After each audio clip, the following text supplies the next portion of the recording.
змінилося керівництво заповідника. Мені треба поспілкуватися, познайомитися і з громадськістю міста, і про себе заявити, скажімо так. Ну і до нас, звичайно, завітали наші гості із Києва, з міністерства, які теж певні слова хочуть сказати. І пан Мішель теж, дякувати йому, теж нас відвідав, щоб засвідчити своє, мабуть, такі кома. Тому я надаю слово голові патронатної служби Міністерства культури Зеленецькому Дмитру Олексійовичу. Доброго дня, пані та панове, шановні співробітники Національного заповідника. Для мене це велика честь бути тут присутнім від імені міністра і представити вам вже офіційно, скажімо так, зробити такий обряд ініціації в керівники, людини, яку ви вже давно знаєте. І велика честь також вперше відвідати ваше місто, яким я, чесно кажучи, дуже вражений. Я, напевно, все ж таки спочатку зачитаю наказ міністра, скажімо так, а потім ще декілька слів скажу від себе. Значить, наказ Міністерства культури від 29 січня за номером 64/0/17-18 про призначення МОШИК ІВ.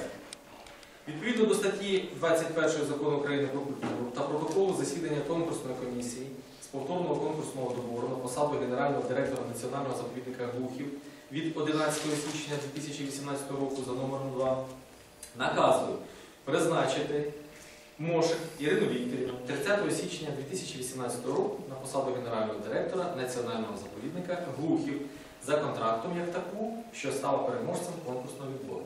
Міністр Євген Нищук.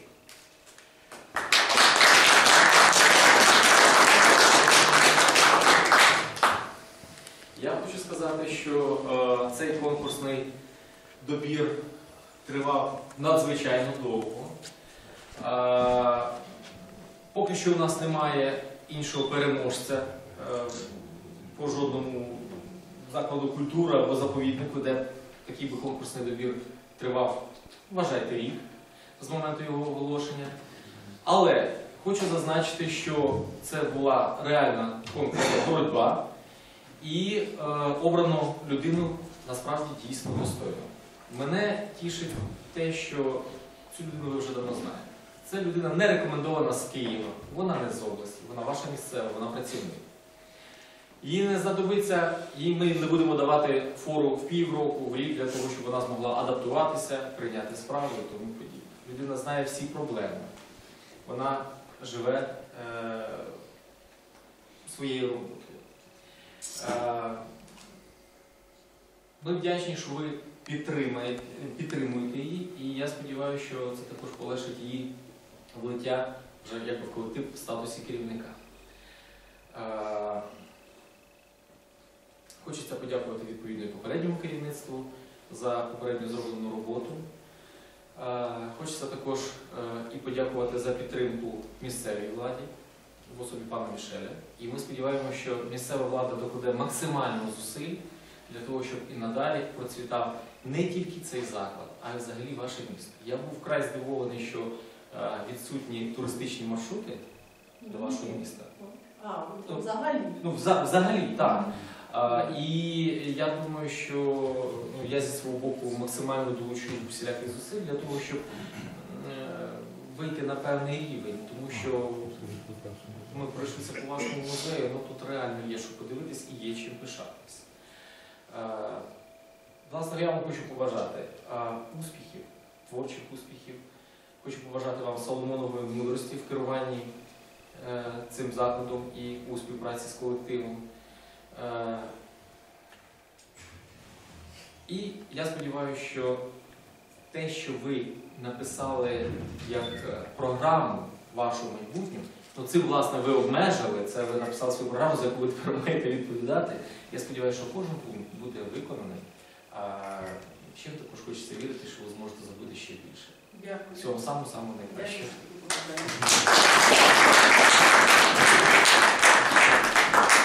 Я думаю, у нас демократичне таке зібрання і варто, мабуть, надати слово нашому меру.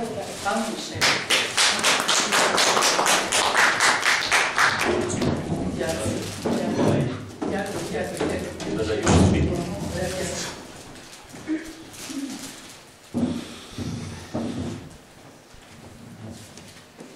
Пані Ірино, шановні представники Міністерства культури України, шановні члени Національного заповідника Глухів, шановні глухівчани і друзі Глухова.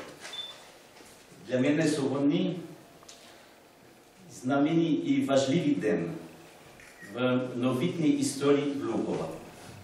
Це той момент, коли нарешті обидві головні міські структури почнуть гармонійно працювати разом, щоб відновлювати історичний центр нашого міста, розвивати туристичні напрями, створювати нові елегантні пам'ятники і зробити наше місто містом з важливим минулим і привабливим майбутнім.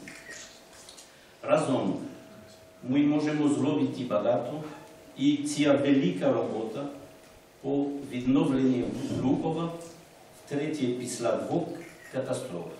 Після Великої пожежі в 1784 році, коли Катерина II ліквідувала Гетманщину, і після всіх руйнувань радянського періоду. Буде важливою для відродження Глухова для прийдених поколінь. Тому, дорога пані Ірино, я дуже радий засвідчити вашу кандидатуру на дуже важливу посаду генерального директора Національного заповідника Глухів. Я довіряю вам зробити необхідні зміни на всіх рівнях. Слава Глухову, слава Україні!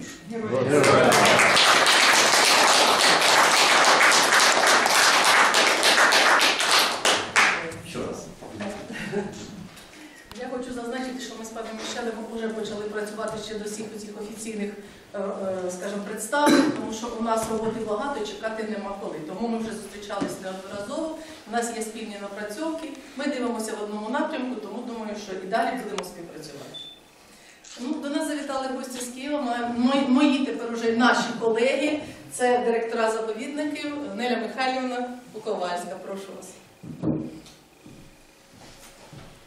Ну, скажімо так, колеги не тільки одна, я приїхала, і ще пані Тетяна приїхала, і Богдан Кажушко приїхав. Я рада тут бути ще, мабуть, третя, а четверта, так? Сергій Анатолійович порахував. Я дуже рада, що і він тут. Я знаю, що йому важко тут ходилося по цим стежкам до музею, як і мені в певний час. І сьогодні він разом з нами, я думаю, що він тільки буде вам в допомогу і в пораду. Його велика мудрість, що він створював цей заповідник, його розбудовував, і поради його погляд, його думки. Дуже пані Ірині потрібні сьогодні. Я вас вітаю з новим призначенням директором. Я вже казала, що ми з міністром просили, щоб пані Ірина особливих координаційних змін в кадровій політиці не робила. Це є тільки на шкоду. Тому кожний залишайтесь на місці, працюйте віддано, самовіддано, як ви то знаєте, як ви то робите. Вашу роботу було завжди видно, особливо по наукових конференціях, по вашим прекрасним сіверським читанням. Здається, так, сіверські ліцо. Сіверщина, так. У мене вони теж всі є. Бажаю вам успіхів, нових звершень, туристів, заробітків, розбудови музею і міста, і працюйте разом з міською владою. Іншого шляху немає. Одну ручку під ручку з паном Мішелем кожного ранку прийшли, подивили деколи так, і разом впряглися і працюйте.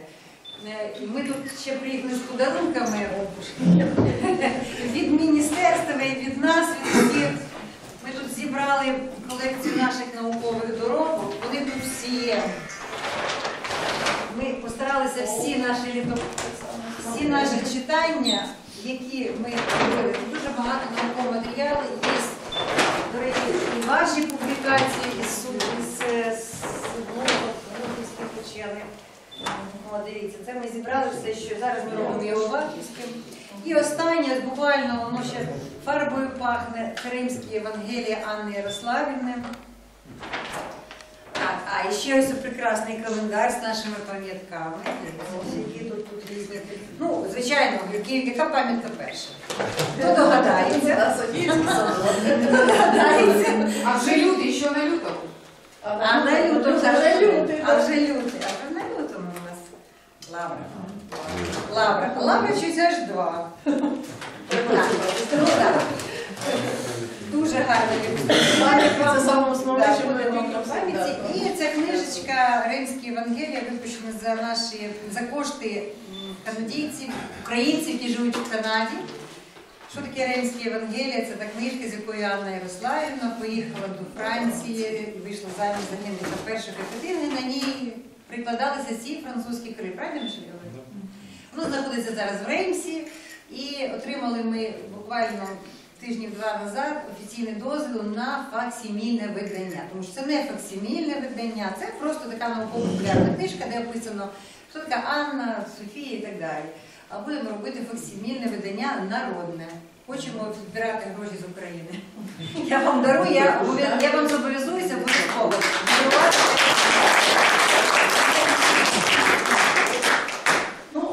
Скажімо так, Неля Михайлівна приїхала здалеку, з Києва. Я для нас то далеко представила. У нас є і ближчі колеги, сусіди, Наталія Борисівна. Реброва Наталія Борисівна, директор цього Батуринського національного заповідника Гетьманська столиця. Добрий день. Я рада вас вітати. Я думаю, що для вас сьогодні такий урочистий день і, можливо, трошки тривожний. Зміна завжди, вона перед собою несе щось, але я впевнена, що ця зміна лише несе для вас прогрес. Ми найближчий вам заповідник, у нас одна тема. Ми в Гетьманській столиці, і навіть період Кирила Розумовського ми кожен тягнемо ковдру на себе. Ви на себе, ми на себе. Але я пропоную єднатися, і ми маємо в цьому році, окрім величезних перспектив, які вам дає нові кадрові зміни в вашому заповіднику, я впевнена, що це перемога, і перемога для вас, для колективу в тому числі. Окрім того, ми маємо величезну дату 310. Ми говоримо Батуринської трагедії, але історія така, що для Глухова це 310 років проголошення гетьманською резиденцією. Пропоную співпрацю, пропоную, щоб вона стала плідною, пропоную, щоб в цей ювілейний для обох гетьманських столиць про нас почула і відзначила вся Україна. Дякую і бажаю вам. Я хочу надати слово голові громадської ради в Міністерстві культури, це Кожушку Богдану Васильовичу, який підтримував нас в наших нелегкі часи і, скажімо так, опікувався нами. Дай Боже, щоб і далі продовжували. Дякую за добрі слова. Я вперше в Глухові і радий, що з такої приємної нагоди, але глухівська проблема, я знайомий з нею вже майже рік, як сказав шановний голова патронатної служби, що дійсно тяжкий, довгий, тривалий, найтриваліший в історії Міністерства конкурс. Поки що рекорд ще ніхто не робив. І дуже вдячний Глухівській громаді, громадськості, яка рік назад звернулася із дуже тривожним зверненням, після чого було прийнято рішення таке, як ви сьогодні маєте. Рішення, що кандидатура генерального директора заповідника має бути змінена. Це на користь держави, на користь справи, на користь суду. Я радий, що ми цього всі разом спільно добилися. Дмитро Олексійович поскромніше не сказав, я вам скажу більше, що ваш новий генеральний директор користується повною підтримкою міністра культури. Приємно про це говорити, що кандидатура вашого директора, значить, дійсно, Євген Миколаївич обіцяв до вас приїхати, ви потім ще розкажуть і особисто засвідчити свою час, просто зараз він не має можливості. Але то, що зійшлися на цій кандидатурі, на цій достойні, це в першу чергу його заслуга. Скажу вам чесно. Друге, що хотів би, щоб робота продовжується і вона має наповнюватися і покращуватися. Історія нашого міністерства передбачає, має в собі багато заповідників в невеликих містах. Великих, невеличких. Місто подібно вашому, там скільки, 36 тисяч населення. Це десь рівень трохи вище, ніж Галич, де є у нас теж національний заповідник, менше, ніж Кам'янець-Подільський, є також національний заповідник. Майже приблизно як Переяслав, чи я помиляюся, так? Там десь 12 тисяч. О, два рази більше, ніж Переяслав. Ну і можна інші приклади наводити міст. Но ці міста відрізнялися однією характерною особливістю. В всіх тих містах, всіх без виключення, де є наші національні заповідники, в малих і середніх містах, була дуже тісна співпраця між місцевою владою, особі мера депутатського корпусу і керівництвом національного заповідника нашого. Тоді були вагомі результати, вагомі успіхи. Ви знаєте ситуацію, не буду вам пояснювати, яка склалася у вас в вашому місті. Змінився мер, змінилася влада в країні, змінилося бачення інших підходів до розбудови держави, а, перепрошую, керівництво заповідника у вас залишалося десь там на минулому. Тому я вважаю, що ці зміни, які вони не просто це побажання чиєсь там міністра, чи Кожушка, чи там Куковальської, чи Слесарєва, це необхідно, це була просто реальна необхідність. Вона була цим викликана і вона була мусила бути. Інакше не було б розвитку, не було динаміки, не було нічого. Тому на сьогоднішній день маємо, що маємо. Є співпраця, і вона буде. Я знаю, що вона наповнюється, вона розвивається, є повні точки взаєморозуміння. І рівень Галича, Кам'янця-Подільського, Переяслава-Хмельницького, я думаю, що буде досягнути. І Батурина, звичайно.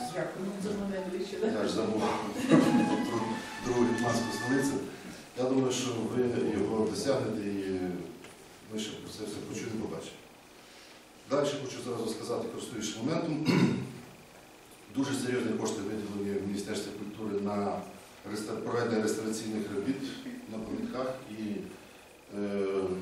я знаю, що Іван Миколаївич вже просив пані Ірину, щоб підготувати проекти по реставраційним роботам на об'єктах, в тому числі я бачу корпус ваш, ви трошки не мішали. Зробити за свої кошти проєкт, зробити за свої кошти державні експертизи. От і Найм Михайло ним користується, знає, що робить. Але вам тоді будуть реальні гроші в цьому році надані, на освоєння і на виконання цих робіт. Сприяння є, сприяння буде не тільки вам всім, а вам особливо в першу чергу, тому що ви стаєте на ноги з новим генеральним директором. Ну що мені сказати? Значить, я б дуже хотів би, щоб ще було, оскільки я голова громадської ради, мені близьке громадське середовище.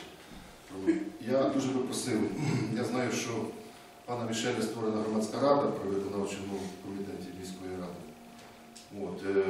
Я б було б дуже гарно і було б дуже добре для користі справи, якби була створена якась дорадчо конституційний орган, не знаю, це може бути якесь ноу-хау, чи як в вигляді громадських організацій, може спільний з міськрадою, може при заповіднику, де просто я не знаю, чи в є фахові люди, фахова громадськість в цьому напрямку на збереження охорони культурної спадщини, музейної справи. Якщо б вдалося, може Сум, може звідкись, може це була б дуже велика підпора сучасному, нині призначеному генеральному директору. І йому було б легше працювати, і було б взаєморозуміння, доходили б до багатьох речей, які не треба було б доводити до таких, як ми мали ситуацію по деяким об'єктам нашим. Усім іншим. Щось я забагато починаю говорити, більше від аксакалів, то я вже не буду, стараюсь завершувати. Спасибі вам за те, що вислухали терпеливо. Дякую вам, сприйміть нового генерального директора.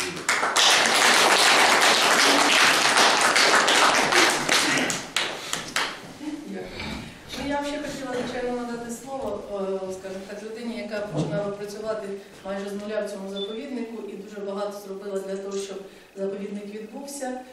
Це колишньому генеральному директору Національного заповідника Сергію Дмитровичу.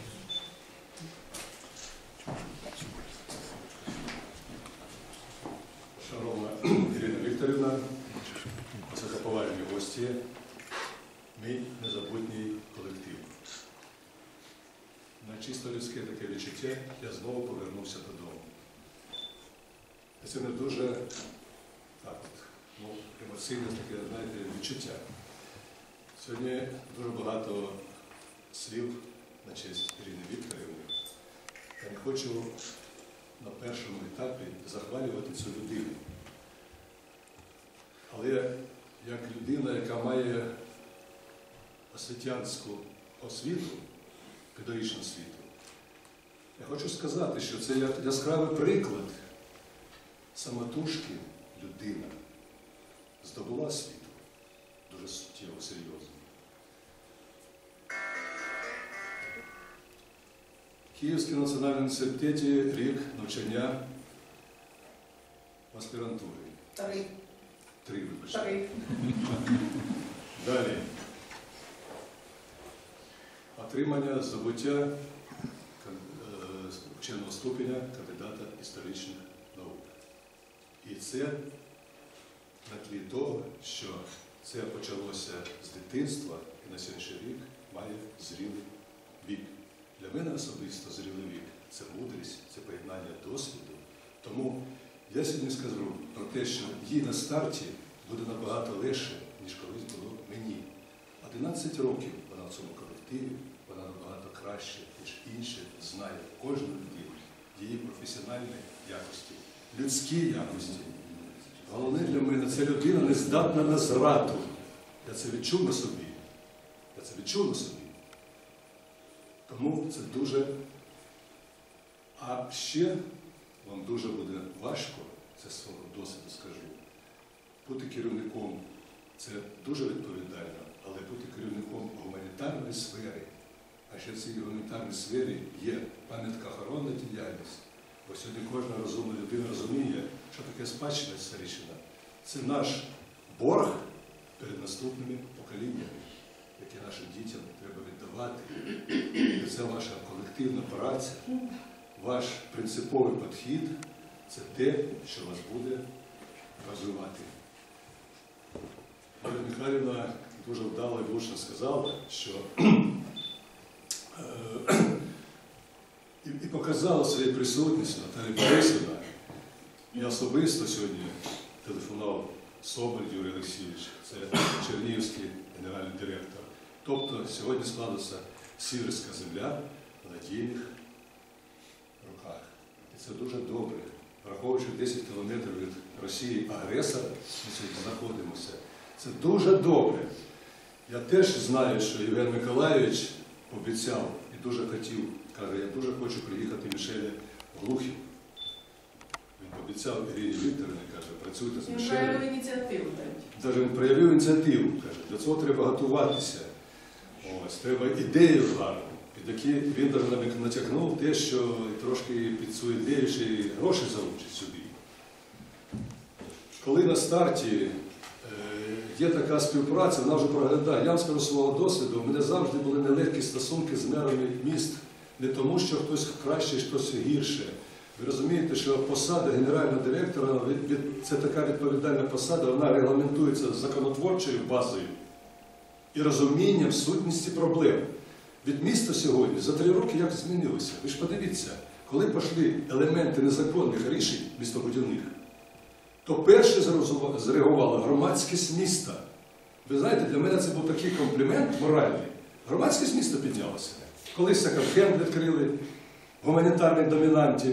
Ну ви ж розумієте, що гуманітарна домінанта педуніверситету відкрили секонд-хенд. І як зреагувала громадськість міста на ці речі. Це дуже знаково. Тому система, Олексій Васильович, я звертаюся до вас, Юрій Олександрович, до вас вітаю. Я пам'ятаю, як незаконно копалися ями, і була підтримка директора, я не хочу, ну ви ж пам'ятаєте ці речі. Коли тюрма вже хотіла розрушитися, грейдер вже Грибовський стояв, хотіли вже розрушити це все. Яка наша зброя була? Засоби масової інформації, історична довідка. Коли Ірина Вікторівна з архіву привезла в 1837 році проєкт реконструкції нашого тюремного замка, і громада почула, і ті депутати, які були в ролі, ну, опоненти, чи вони тоді були, відчули, і вони тронули цю пам'ятку. А ця пам'ятка, по моїм розрахункам, десь 9-12 робочих місць. Це буде така мека, така в центрі міста, яка тільки нас возвеличить, підтвердить, що ми пам'ятаємо нашу історію, що ми до цього відносимося дуже обережно. Я з Євгеном Миколаївичем скажу, коли зустрічався в Турі, Євген Миколаївич, це перший мер міста, Мішель, який став на захист культурної спадщини. Ви розумієте, що відбулося? Мені з 3 приходилося працювати. А Терещенко став першим на цю стезю. Хто б як не відносився, кожен має право на свої висновки, але сутність та, що це на наших руках спадщина, це наших пращурів, це ми те, що повинні передати наступним поколінням. Тому, Ірина Вікторівна, щиро вам бажаю, щоб ваш човен, в якому буде ваш неповторний колектив, який ви будете безсумнівно вдосконалювати, розвивати. Зараз дуже вимоги серйозні до фаховості працівників. Не можуть сьогодні нефахові люди бути в національному заповіднику. Це нонсенс, розумієте? Мені, до речі, я чуть-чуть скажу, ви всі знаєте Льговського Сергія Яковлевича, да, Юрій Олександрович? Йому буквально тиждень тому сказали, що у вас немає фахової освіти. Уявляєте? Міністерство освіти йому сказало, людина фахова, людина має здобутки певні. Отакий зараз час. Не можуть случайні люди бути. І це ваше професійне завдання. Вони кадри на дорозі не валяються. Треба берегти те, що є, а головне розвити. Дуже сьогодні приємно. Енергія Михайлівна представляє своє професійне плече. Бо завжди треба. Директор побув. У нього свої певні стосунки з іншим директором, а далі розкладається на весь колектив. Кожен працівник повинен їхати. Тут також працівника за досвідом, за обміном. Коли мене спитали, а як от стосунки з Нею Михайлівною, ви знаєте, класика наших стосунків з Нею Михайлівною, Наталією Борисівною, в чому наша класика нашого товариства була? Ми коли зустрічалися, вона завжди з радістю звітувала. Сергій каже, я це зробила. Я її звітував. Ми паралельно створили музей, ви пам'ятаєте, їду на Київ, Наталія Борисівна Антонецька на четвереньках повзає музей архітектури до 300-річчя. А у нас тут Харченко проблемний був, дуже проблемний. Але ми паралельно, там 300 років було, і тут 300 років було. Ми це зробили. Оце була сутність стосунків, а не те, що хтось за ким щось. І останнє. Досвід мій підкреслює, що професійне середовище має форму вічності, а номенклатура воно тимчасова. Так що бажаю вам успіхів, здоров'я, енергетики, все, що потрібно, що від мене залежить, я вам допоможу. Дякую, Сергій. Я маю надію, що з нашого човна ніхто не випаде на шлях розслідування. Значить, у нас ще присутня моя колега, з якою нам дуже прийдеться тісно співпрацювати, тому що це культура. Самощенко Олена Михайлівна, начальник відділу культури. Будь ласка, запрошую. Шановна пані Ірино, стільки добрих і хороших слів сьогодні сказано на вашу адресу. Дозвольте привітати вас, по-перше, з перемогою у такому важкому конкурсі. І, по-друге, з таким серйозним призначенням на дуже відповідальну посаду. Відділ культури співпрацював з заповідником і буде продовжувати працювати з національним заповідником Глухів. Нам це приємно, дуже приємно. У нас теж багато дуже планів до спільної співпраці. Тому від щирого серця зичу вам міцного здоров'я, творчої наснаги. Працюйте, працюйте, і вам воздасться. Колектив вас підтримує і буде підтримувати. І ми також будемо вас підтримувати. Ще раз вітаю з призначенням. Дякую.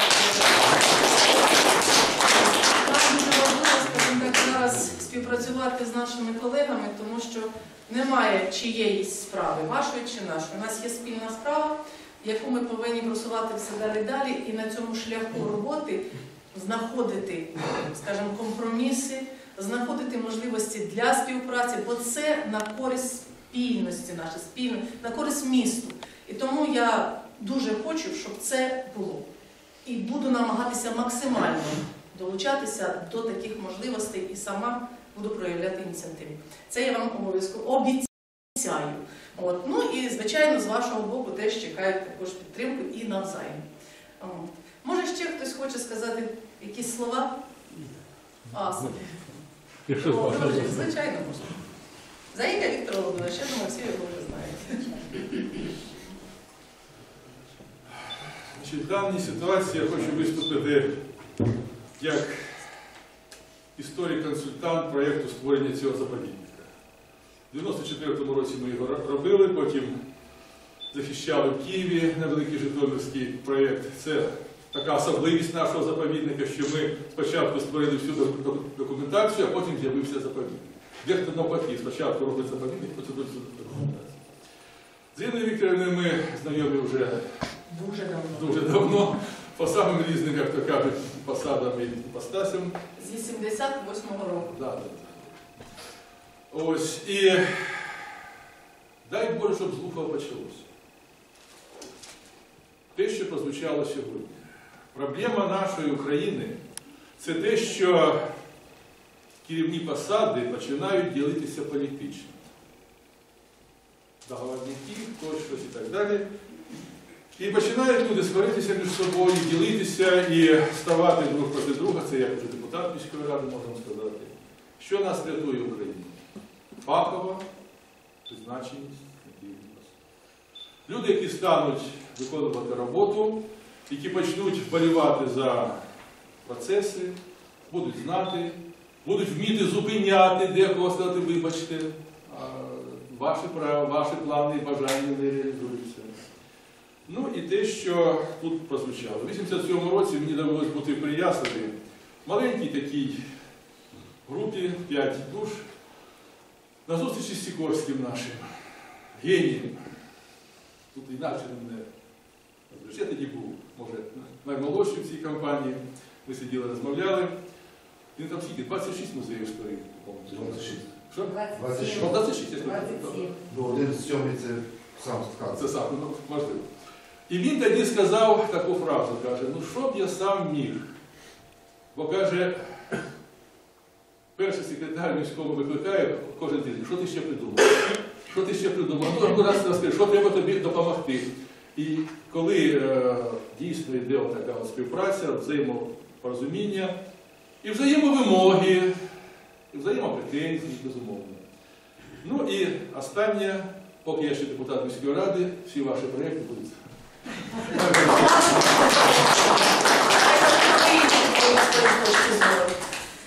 Може, ще хтось хоче виступити? Будь ласка. Ірина Вікторівна, я представник від громадських організацій. Ми також несли, як кажуть, лепту у те, що ви були, іменно ви були керівником цього заповідника. Ми вам бажаємо, перше, здоров'я, наснаги, успіхів, терпіння і смиріння. Дякую.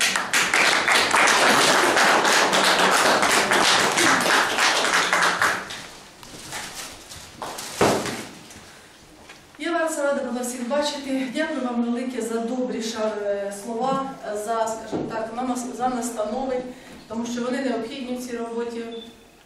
І я маю велику надію на підтримку, на бажання, скажімо, допомогти мені, а я буду йти на зустріч вам і колективу, і громадськості міста, і керівництву міста. Дякую вам велике. Спасибо.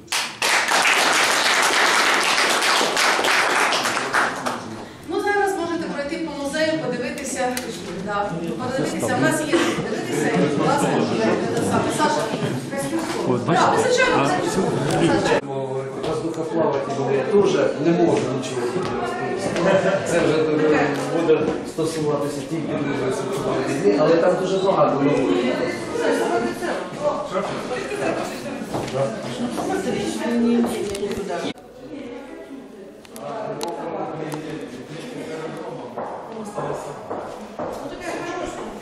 Так, вот тут теплее.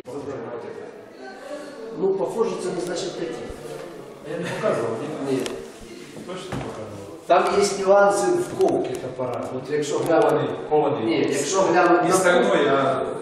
якщо глянути на ковку, то ну, чим відрізняється топор, наприклад, ну, от це вроде би як древнерусский топор, да?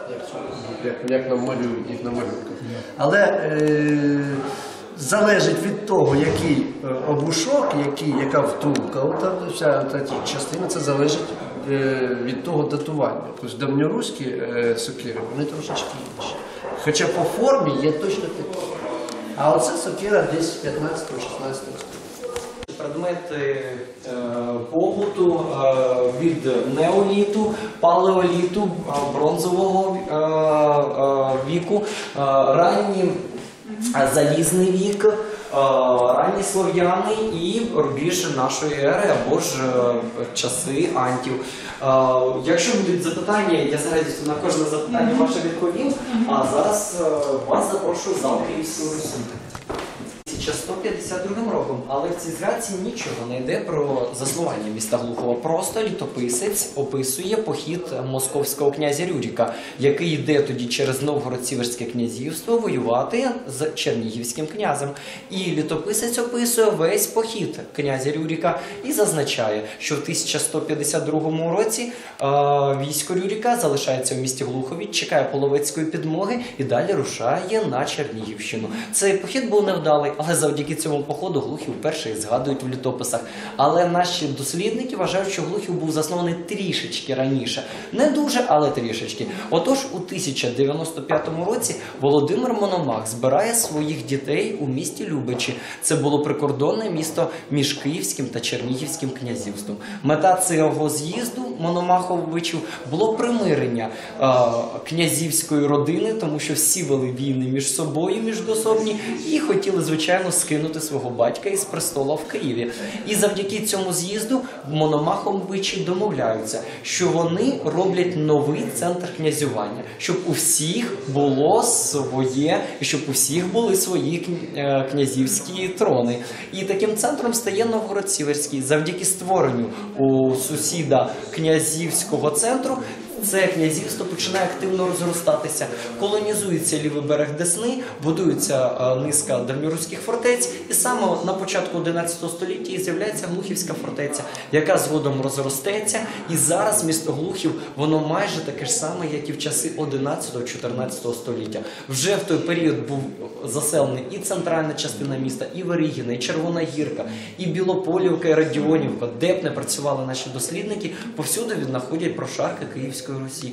І ви бачите, що в цих вітринах дуже багато знахідок якраз цього періоду. А що будь ласка? Да, спалювали після смерті. Або люди вважали, що на тому світі вони будуть жити так само, як і на цьому. І тому людей гарно одягали, їм вкладали в могилу їхні прикраси. Якщо це був воїн, він забирав з собою всі обладунки, які носив при житті. Тому що він вважав, що все це забере на той світ. З приходом християнства цю традицію категорично забороняють. І християни нам не дозволяють класти в могилу навіть християнські символи. Ні хрестиків, ні іконок, нічого. Душа вічна, тіло тлінне. Воно буде з'їдено черв'ями і воно має лежати в землі. І не треба нічого в могилу класти. Тому ось це класика православного християнського поховання. В цих вітринах ви можете побачити і зразки озброєння, і зразки ремесел, і зразки битових предметів, прикраса. Місто Глухів, воно пережило золото-ординську навалу. І давньоруські літописи зазначають, що в 13 столітті Глухів стає центром удільного князівства. Це означало, що Орда, яка захопила всю Київську Русь, вона поділила цю окуповану територію на уділи для легшого збору податків. Глухів стає таким центром збору податків. Це доведено вже нашими археологами. Віднайдено багато золото-ординських речей. Це, наприклад, монгольські дзеркала, їхні персні. І в фондах нашого заповідника зберігаються золото-ординські монети. Всі вони вузько датовані 1350-1390 роками. Тобто це період окупації і період життя нашого Глухівського удільного князівства. Всі ці речі датуються 13-14 століттям. А я вас запрошую в залу пізнього середньовіччя. Показати еволюцію будівельних матеріалів, ми вирішили цю залу присвятити якраз будівельним матеріалам. Тут зібрані у нас предмети, пов'язані з будівництвом і від скіфського періоду, тобто ось ці обмазці скіфських жител вже 2500 років, і до 20 століття. Досі в Глухові археологи не шукають, вони знайшли, але ми в майбутньому мріємо, що в Глухові буде здійснена експедиція по виявленню та консервації залишків давньоруського храму. В центрі міста Глухова є декілька місці, де в великій кількості виходить давньоруська цегла плінфа. Цей матеріал будівельний, він був досить дорогим задоволенням. І з плінфи, з цієї цегли могли будувати тільки в князівських центрах собі приватні будинки, представники родин князівських, а в маленьких містах могли з такої цегли будувати тільки храми. От в Глухові в центрі стояв приблизно ось такий храм, зроблений з цегли, і всередині, вже доведено нашими археологами, підлога була вистелена плінфою, покрита червоною, жовтою та зеленою поливою. Ось в цій вітринах зберігаються так звані кахлі. Ці кахлі, вони колись прикрашали пічки в глухівських будинках. Зараз небагато в Глухові залишилося старовинних будинків, в яких можна побачити отакі кахляні пічки. Але все рівно ще в університеті і в приватних будинках можна зустріти полум'яну сліву. Також тут можете побачити зразки цегли із різних культових споруд, копії планів нашого міста. А ще в середині 18 століття, під час відбудування Кирила Розумовського, всі центральні вулиці були замощені дубовим брусом. Під час реконструкції нашої глухівської так званої Фронтівки була відведена дубова дорога. Наші дослідники вирішили її повністю не розбирати. Забрали тільки один елемент цієї дубової дороги мостової, законсервували, і ось вона зараз експонується в нашому музеї. А вся інша дубова дорога так і знаходиться під фонтаном і по всій Києво-Московській до Київських воріт. Ну, а зараз я вас запрошую до Київської фортеці 18 століття. Так, зараз збереться більше. Саша, я вибачаюся. А, все. Пані Мішель. Пане Мішель до нас.